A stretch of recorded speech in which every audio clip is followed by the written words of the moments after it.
ইবতেদায়ী মাদ্রাসার সমস্যা সংকট এবং আপনাদের প্রতি যে অন্যায় করা হয়েছে বিগত সরকারগুলো, তার প্রতিবাদ হিসাবে আমি সারা দেশের শিক্ষকদের পক্ষ থেকে, সাধারণ মানুষের পক্ষ থেকে প্রতিবাদ জানাচ্ছি। আমি এর আগে আপনাদের নেতৃবৃন্দ এই মানুষগুলো তাদের দিন অতিবাহিত করছেন এবং বিগত সরকার সহ বিভিন্ন সময় এই শিক্ষকদের সাথে প্রতারণা করা হয়েছে। জাতীয়করণের ঘোষণা শোনাবেন, এর ব্যত্যয় হয়ে শুধু স্বতন্ত্র দেয় না, আমার জাতীয় শিক্ষক ফোরাম স্কুল কলেজ ইউনিভার্সিটি শিক্ষকরাও একযোগে আমরা সরকারি উত্তরে মহাসমাবেশ করে দাবি আদায় করে ছাড়ব। কিভাবে আন্দোলন সফল হতে হয় আমাদের জানা আছে। কাজে শিক্ষকদেরকে অপদস্থ করবেন না, শিক্ষকদেরকে বাধ্য করবেন না, জাতীয়করণের দাবি মেনে নিন।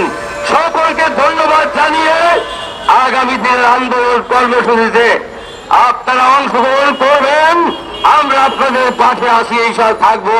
আল্লাহ রাব্বুল আলামিন এই সোনার বাংলাদেশে বৈষম্য শিকার স্বতন্ত্র ইবতেদায়ী মাদ্রাসা জাতীয়করণের মাধ্যমে ভাগ্যের পরিবর্তন হবে, ইসলামী শিক্ষা সুপ্রসন্ন হবে, এই আশাবাদ ব্যক্ত করে আলোচনা শেষ করেছি। আল্লাহ হাফেজ।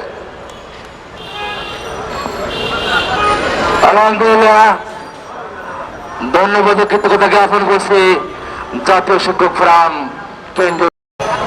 আজকের এই মানববন্ধনে উপস্থিত সকলকেই জানাচ্ছি বৈষম্য বিরোধী ছাত্র আন্দোলনের পক্ষ থেকে আন্তরিক শুভেচ্ছা এবং অভিনন্দন।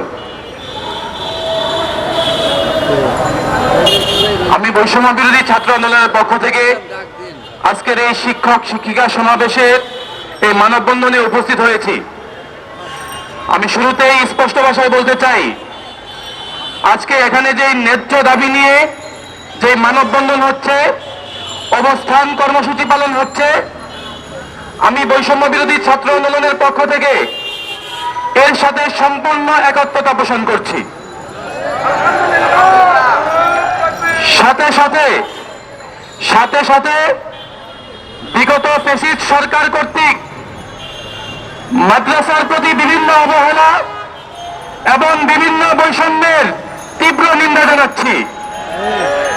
দুঃখজনক হলেও সত্য, এই 2024 গণঅভ্যুত্থানে আমাদের 2000 ভাই প্রাণ দিয়েছেন, 30,000 ভাই আহত হয়েছেন, কিন্তু গণঅভ্যুত্থান পরবর্তী বাংলাদেশে এখনো বিভিন্ন প্রকারের বৈষম্য রয়ে গিয়েছে। আমরা স্পষ্ট ভাষায় বলতে চাই, গণঅভ্যুত্থান পরবর্তী বাংলাদেশে আমরা কোন প্রকার বৈষম্য দেখতে চাই না। 2013 সনে 26,000+ প্রাথমিক স্কুল জাতীয়করণ করলেও সেই লিস্টে একটি ইবতেদায়ী স্বতন্ত্র মাদ্রাসারও ভাগ্য জোটেনি জাতীয়করণ হওয়ার।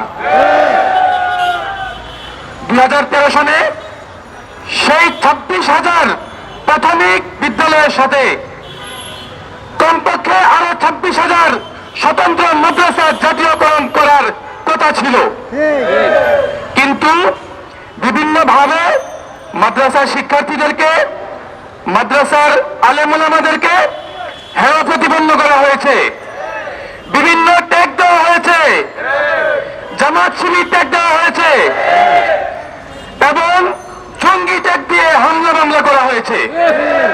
এগুলো সব বিগত ফ্যাসিস্ট আওয়ামী লীগের সাজানো নাটক ছিল। আমরা স্পষ্ট ভাষায় বলতে চাই, আলেম ওলামাদের প্রতি, মাদ্রাসার প্রতি যেই অবহেলা হয়েছে, যেই বৈষম্য হয়েছে, আগামীর বাংলাদেশে যদি কোনো প্রকার বৈষম্য হয় তাহলে এই জনগণ আর মেনে নেবে না। 40 বছর যাবৎ আমাদের এই স্বতন্ত্র ইবতেদায়ী মাদ্রাসার শিক্ষক শিক্ষিকারা স্বল্প বেতনে, বলতে গেলে ফ্রি, বিনামূল্যে পাঠদান দিয়েছে। প্রাথমিক শিক্ষা তারা ধর্মীয় শিক্ষা দেয়, পাশাপাশি সেই প্রাথমিক বিদ্যালয়গুলোতে বাংলা, গণিত, ইংরেজি সহ ধর্মীয় শিক্ষাকে প্রাধান্য দিয়ে সেই প্রতিষ্ঠানে তারা দরস দিয়ে থাকেন, পাঠদান দিয়ে থাকেন। বিগত 40 বছর যাবৎ তারা বৈষম্যের শিকার। অত্যন্ত দুঃখজনক হলেও সত্য, আজকের এই ন্যায্য অধিকার নিয়ে, নৈতিক দাবি নিয়ে আমার প্রশ্ন হলো, এই সরকারের নিকট অভ্যুত্থান হয়েছে 6 মাস হয়েছে, এখনো কেন দাবি নিয়ে আমাদের প্রেস ক্লাবে আসতে হবে? আমার ভাইদের সকল ন্যায্য দাবি সচিবালয় থেকে, সংসদ থেকে পাশ হয়ে জনগণের কাছে যাবে, জনগণ করে আপনাদের পিছনে দাবি আদায়ের জন্য ঘুরবে। আমরা স্পষ্ট ভাষায় বলতে চাই, অনতি বিলম্বে স্বতন্ত্র ইবতেদায়ী মাদ্রাসা শিক্ষক শিক্ষিকাদের যে দাবি সমূহ রয়েছে সেই দাবি সমূহ মেনে নিতে হবে এবং স্বতন্ত্র ইবতেদায়ী মাদ্রাসাগুলোকে অনতি বিলম্বে জাতীয়করণ করে গেজেট পাস করতে হবে। আমরা 2013 সনে সেটার জন্য আবেদন করেছিল স্বতন্ত্র ইবতেদায়ী মাদ্রাসার কর্তৃপক্ষরা। 2008-এ তাদের এই আইন বাতিল করা হয়েছে, আমি যতটুকু জানতে পেরেছি। সেই আইন পুনরায় তাদের পক্ষে পাশ করতে হবে। এছাড়াও এখানে বিভিন্ন যে ন্যায্য দাবি এরা পেশ করেছে, 6 দফা দাবি পেশ করেছে।